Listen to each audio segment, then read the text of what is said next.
ಋಷ್ಯಶೃಂಗೋ ವನಚರಸ್ತಪಸ್ವಾಧ್ಯಾಯ ತತ್ಪರಃ.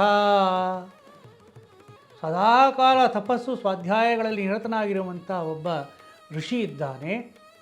ಅವನು ಕಾಡಿನಲ್ಲಿ ಇದ್ದಾನೆ. ಅವನ ಹೆಸರು ಋಷ್ಯಶೃಂಗ ಅಂಥೇಳಿ. ಅವನಿಗೆ ತಂದೆ ಇದ್ದಾರೆ. ತಂದೆಯೇ ಅವನನ್ನು ನೋಡ್ಕೊಳ್ತಾ ಇದ್ದಾನೆ. ಮತ್ತು ಅವನ ತಂದೆ ಅವನಿಗೆ ಬೇರೆ ಯಾರನ್ನೂ ಕೂಡ ತೋರಿಸಿಲ್ಲ ಹುಟ್ಟಿದಾಗಿನಿಂದ. ಋಷ್ಯಶೃಂಗನಿಗೆ ಗೊತ್ತಿರೋದು ಯಾರು ಅಂತ ಹೇಳಿದ್ರೆ ಅವನಪ್ಪ ವಿಭಾಂಡಕ ಒಬ್ಬನೇ. ಮನುಷ್ಯ ಅಂತೇಳಿ ಗೊತ್ತಿರೋದು ಅವನೊಬ್ಬನೇ, ಇನ್ಯಾರೂ ಗೊತ್ತಿಲ್ಲ.